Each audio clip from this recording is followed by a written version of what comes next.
The METUS Tech Show.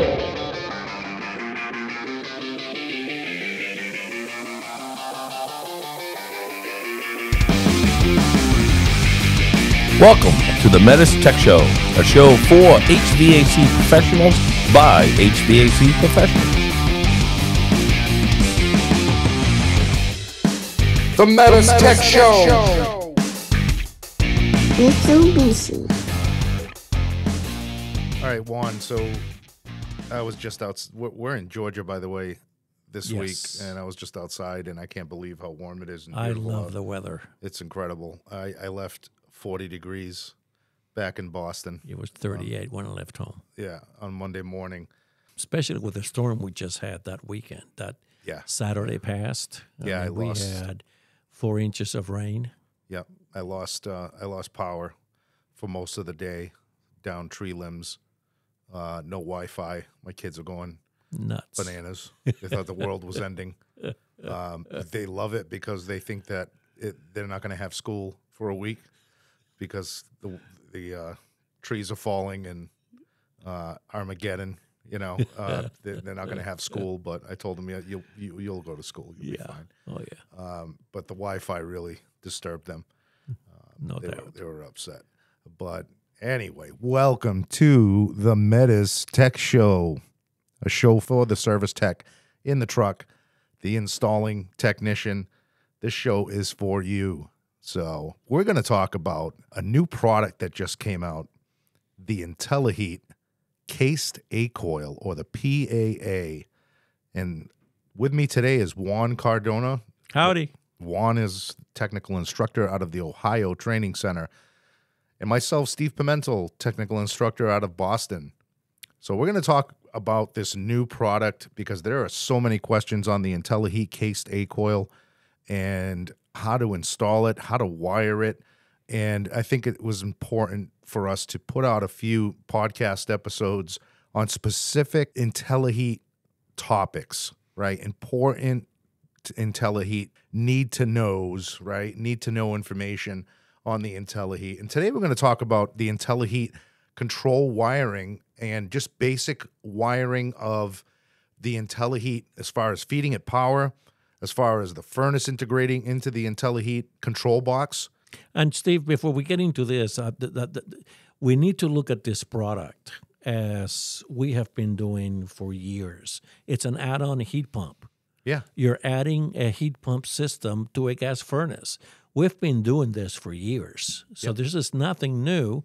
Yes, we're using our product, Right. connecting it to the furnace. So we have to make sure that the wiring is done correctly so communication communicates correctly with the gas furnace. But it's nothing more than just an add-on heat Right. pump. So what did we do back in the 90s when we had Cased coils? Just I mean, let's be honest here. We had a Cased coil, and we were taking that Cased coil and adapting it to an existing furnace and giving the customer, and even back then, we weren't really doing a lot of heat, at least I wasn't, doing a lot of heat pump installs. It was just adding cooling to an existing furnace in someone's home. I did a lot of add-on heat pumps. Yeah. So we're looking at the same thing here. Yes. Except now we're dealing with Mitsubishi electric inverter technology, right? So we got the best of both worlds here. You have your high efficiency heat pump. You have the ability to heat with that heat pump. You have the ability to cool, and you also have the ability to heat the space with the furnace. Yeah, and I always told the contractors when I would sell the product or the homeowners, you're saving the hotter heat for the coldest part. Yeah. Yeah. That's why the gas furnace That's a good is way going to to look back at it it. up. Yeah, You're holding absolutely. the hotter heat, hence the gas furnace, to the colder temperatures. Yeah. So this cased coil comes with a control panel. That's the difference, right? Yes. We have the logic built into a control panel that will control whether or not the heat pump is running in heat mode or it needs the assistance of the furnace to run. And that's where we can reach our balance point, right? We can reach our economic balance point, save energy. If the heat pump can't keep up economically with the space, now we can switch over to our furnace. And it's going to be either or. It can't be both. Right. because the coil gets mounted on top of the furnace, which is downstream from the heat exchanger. So imagine if they were both running in the heating mode. You can't. Yeah. It's either going to be heat pump heating or gas furnace heating. And when we designed this Intelli-HEAT package, we designed it with the customer in mind. Absolutely. It's all about the customer being comfortable. So no matter what happens, we're always going to favor the furnace side, supplying heat to that space if need be. If the heat pump can keep up economically with the space, again, that'll happen. And we'll talk about some of the logic.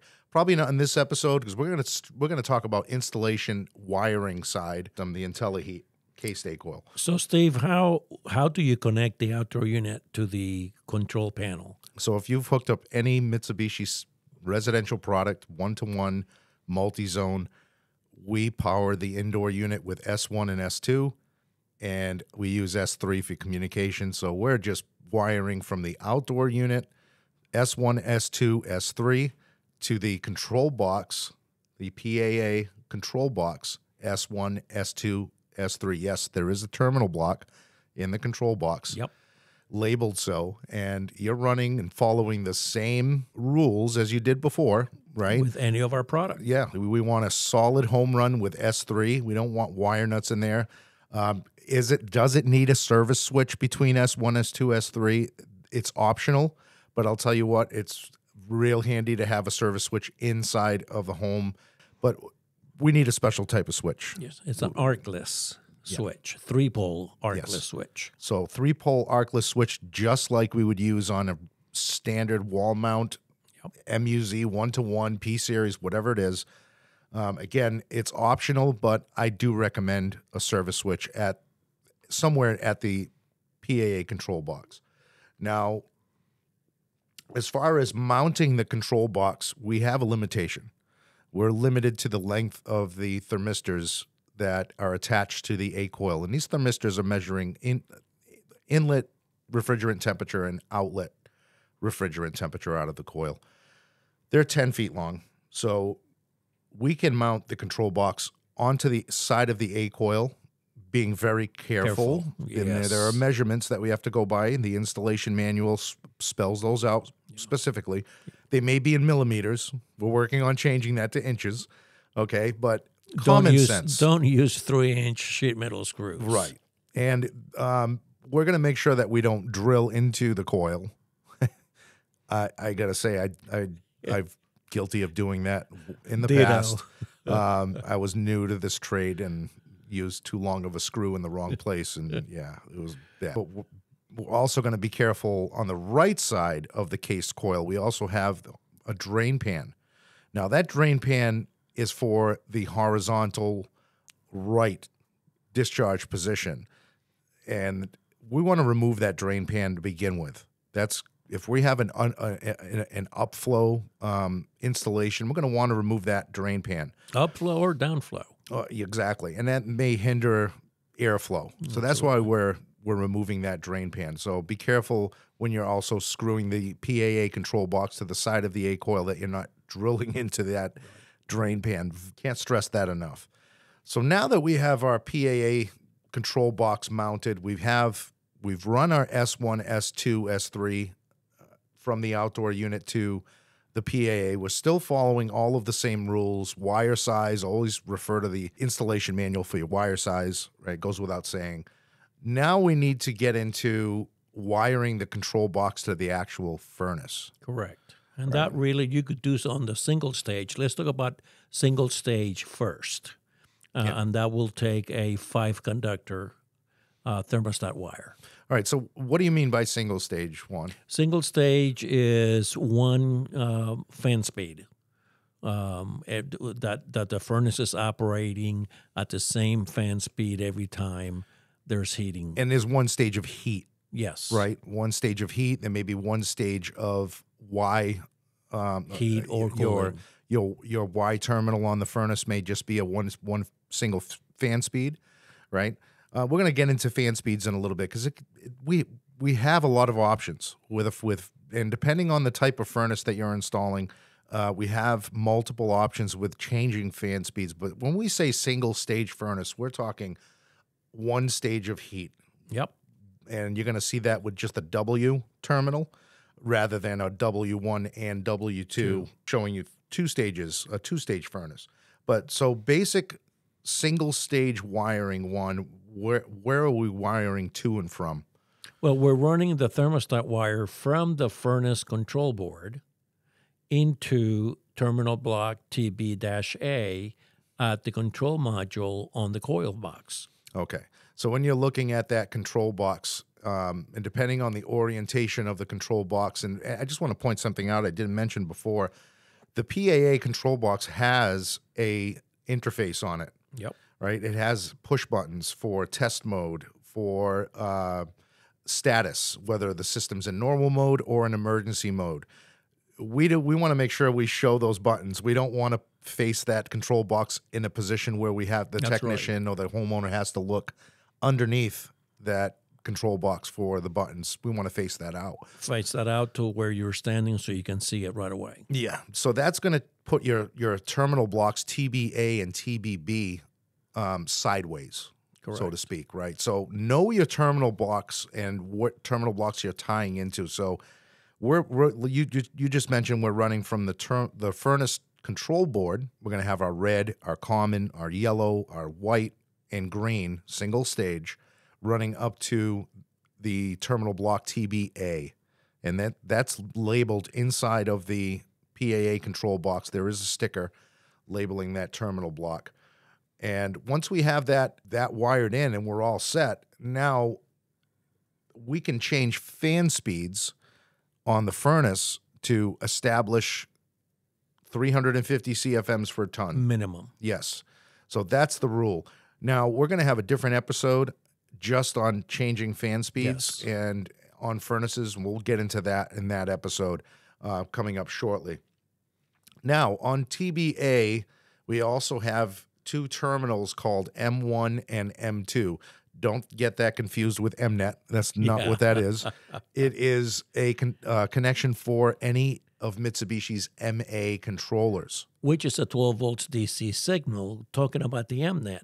Yeah. The MNet is a 26 to 30 volts DC signal, but this is not. This is for an MA controller, which is a 12 volts DC signal. So those first two terminals on TBA, and they come off the bottom side of the terminal block, those first two terminals are for the MA controller. We're going to get into controllers in just a few minutes here. Now let's move over to TBB terminal block in the PAA control box and what that's used for. Basically, when you open up your accessories package with the PAA Cased Coil, you'll get a bag with your service manual, your install manual, your troubleshooting manual, and along with that, we provide a condensate switch. It's actually the Rector Seal SS2 condensate switch, and we also provide a CN4F connector that condensate switch will plug into, and we're going to need to take that connector CN4F and plug it into the control box of the PAA, the control board that is in the control box. Also with that, we're going to get a small bracket, a metal bracket where we can mount this, and by drilling a hole into the return side of that ductwork, the return side of the furnace, we're going to pick a good location now, right? We're going to make sure that we're in the return air stream, but not too close to the furnace itself. Right? And another thing, if you're introducing fresh air to the return, these sensors need to be downstream from it. Right. Because you want to measure mixed air, not just return air. Right. And any bypass ducts we want to stay away from. We want we want to be able to see the total return air. The main return. So that bracket allows us to connect a very important thermistor. It's our return air thermistor, TH1. TH1. And that is just like any Mitsubishi electric wall mount heat pump, floor mount, one-way cassette, any indoor unit that you see at Mitsubishi has a return air thermistor. That's this return air thermistor, and that has to be connected, or else the system will error out. So we have to make sure we connect that to TBB terminal block, and you'll see two terminals marked return and TH1, and that thermistor just ties right into that. All right, now there is also an emergency heat preset or non-adjustable thermostat NAT. provided, a NAT, yes, NAT. an NAT, non-adjustable thermostat provided with the PAA kit or accessory bag, and that's a preset non-adjustable thermostat at 65 degrees. Yep. So that ties into the TBB, the right side terminal block, across W1 and R. So if for any reason we had a communication fault with our heat pump side, right? Our Mitsubishi system had a communication fault or any type of error or anything where that system was not able to run, that non-adjustable thermostat is there to sense temperature and let the furnace run and Maintain be controlled 65 and degrees. maintain 65 degrees. Because Be if you controlled. look at the one schematic, it's a switch, right? It's all it is. It's just a thermostatic exactly. switch. So when the switch closes, you're taking the 24-volt circuit, taking it straight to W1, which then energizes the gas furnace, maintaining the house or whatever the building temperature to 65 degrees. Yes. So again, I can't stress this enough. The only time that non-adjustable thermostat is in play is in an emergency situation. Correct. Now, if it's a two-stage furnace, we can jump from W1 to W2 and grab both of those stages of heat. So we can just bring that furnace right into 2 stages of heat automatically. Do we have to use the non-adjustable thermostat? No. You can use the existing thermostat that maybe the customer had. That could be a Honeywell T87 that used to be on the wall, and we can tie that thermostat into TBB in Correct. place of the NAT thermostat. Again, that's not going to control the furnace on its own. It's only if the system goes into an emergency operation. Or if it faults out. Yes.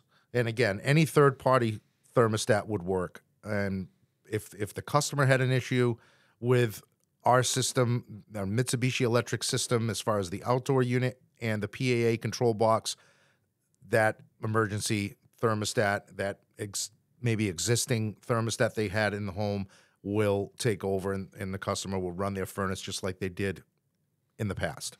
And going back to that two-stage furnace or two-stage heating, you could use a single-stage thermostat, but just make sure you jump W1 and W2. Right. So that furnace operates as a single-stage furnace. Yes. Yep, absolutely. So everything that is needed is supplied in that accessory bag, again, to keep the customer comfortable through the whole thing. Now let's look at two-stage heating. What's different with two-stage heating? One wire. Yeah, basically, right? So we have a W1, and for two-stage heating, we have a W2. Right. We have 5 conductors for the single-stage furnace. We have 6 conductors for the two-stage furnace. Now, different furnaces may have other conductors. They may have different controls options on it, but we're sticking with the basics. RC, Y1, Y2, W1, W2, and green. All right. So what we need to establish again and now we're talking about the heat pump and cooling side of the Intelli-HEAT. We want to make sure that we're tapping into speeds on that furnace that can provide up to 350 CFM per ton. Right. That's the rule. We need that 350 CFM per ton. The logic in the PAA control board works very close to what a Mitsubishi indoor unit works as far as fan speed based on set point temperature, Right. or space temperature. The farther away we are from space temperature, the higher the fan speed. That fan's going to ramp up. Yep. So we're going to want to tap into the higher fan speed on that furnace, right? And many furnaces can come through with medium low, low Right. speed, medium high. Yeah, different ways High of speed. selecting it. It Yeah. could be a dip switch. It could be just a jumper. It could be a plug. Right. You'll have to look at the gas furnace to see how their speeds are controlled. Right. So as we get closer to set point in the logic, we're going to grab a lower fan speed. If I want to connect green to, Y1 to Y1 and green to green, now I have two different fan speeds to work from. So very customizable. There's also a function setting, which we're going to talk about in another episode, where we can change from single speed fan to multiple speed fan or two-speed fan operation. Function setting 23, which makes this very customizable as far as how we can set our airflow with that furnace. And you've got a good point, Steve, on that green wire, the G circuit, because most current furnaces now, the fan only function typically is 50%. Yeah. So you got to be careful how you connect that G wire. Yep.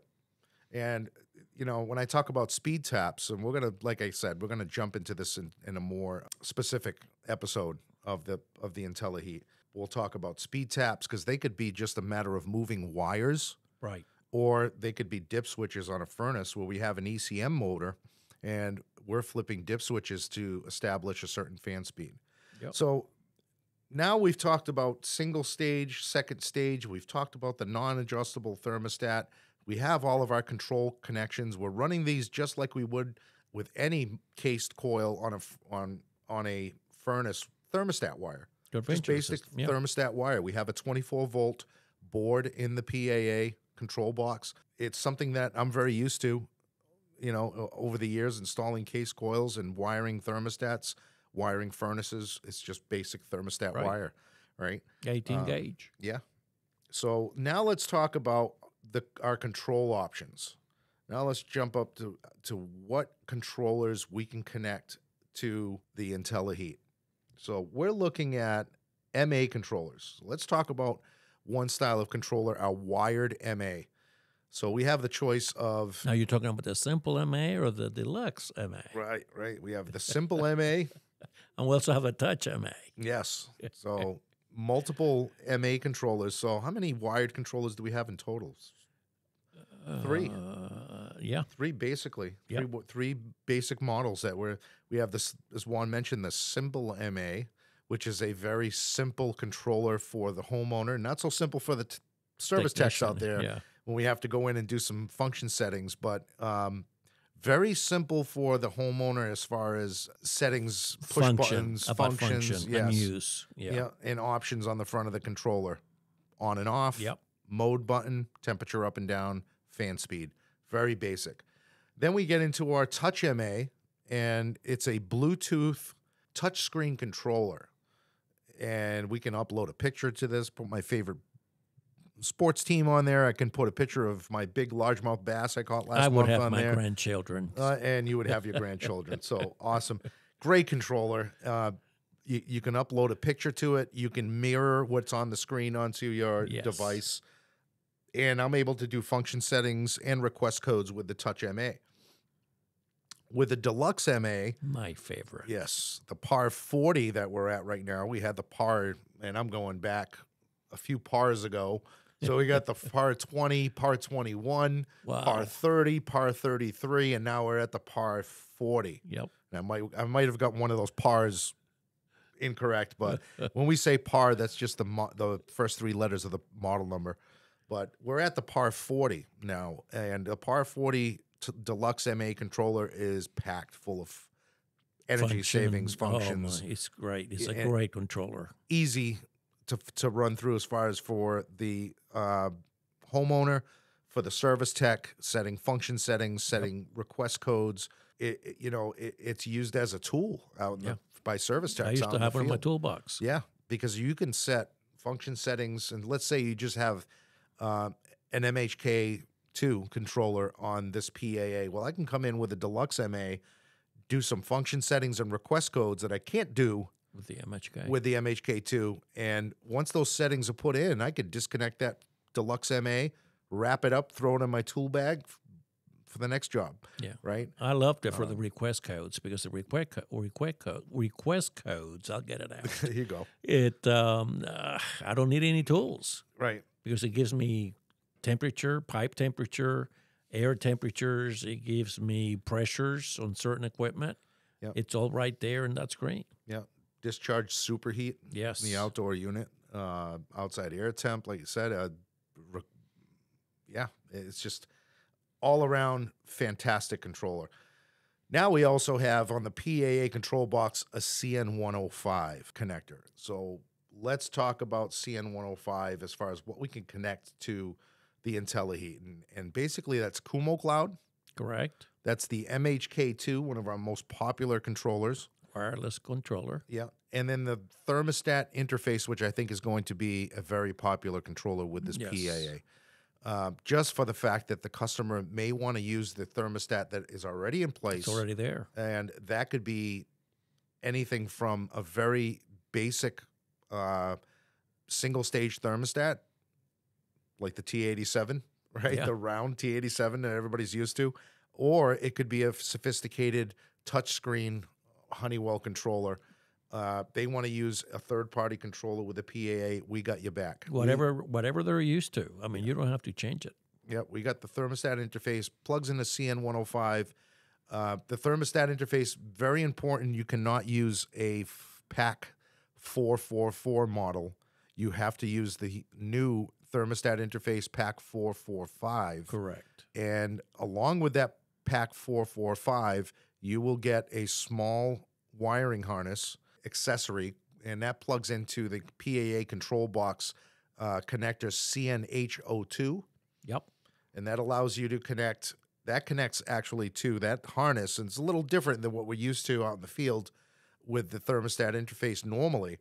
That harness that plugs into the CNH02 on the board of the PA control box wires into the thermostat interface as common, Y1, Y2, Yep. W1, W2, green, right? So where do you connect your third-party controller? Well, TBB. Now TBB is being used with the third-party controller to control that PAA Intelli-HEAT Cased Coil. So yeah, and I mean furnace. that's you made the point. You don't want to order a PAC 444 because you're not going to have that needed harness. Yes. You've got to order that PAC 445. Right, right. That's really important. And so a little bit different now. The thermostat interface, how do we do function settings with the thermostat interface? Well, we have to use the dip switches that are in the thermostat interface to set our function settings. For instance, function setting 23 for adjusting fan speed. And again, we're going to get into that in another episode. Yes. But we have just talked about our basic wiring to the control box and started with S1, S2, S3 from the outdoor unit to the control box, just like we're used to with Mitsubishi electric heat pumps currently. We talked about wiring the thermostat wire from the furnace, single stage and second stage, right? So from the furnace, thermostat wire on RC, W1 or W, Y, and G up to TVA terminal block on the PAA control box. And then we talked about wiring second stage, Correct. right? Again, we can find all this information on mylinkdrive.com, service manual, troubleshooting manual, installation manual, right? We talked about all the controller options, our Touch MA, our Simple MA. We have the Par 40 Deluxe MA and our either Kumo Cloud, MHK2, or thermostat interface. I mean, the wiring side is not hard. It's is. no different Yes. from what we do today. Right. Don't let it intimidate you. It's really not that bad if you know how to wire a thermostat. Look at the wiring schematics. If you That's all know, you got to do. If you know how to wire a thermostat, you can wire Absolutely. the PAA, the Intelli-HEAT. Not a problem at all. All right. So thank you for joining us on this episode, and well, hopefully this helps you out in your next Intelli-HEAT install, and we'll see you on the next one. All right. Hasta la vista, Adios. baby.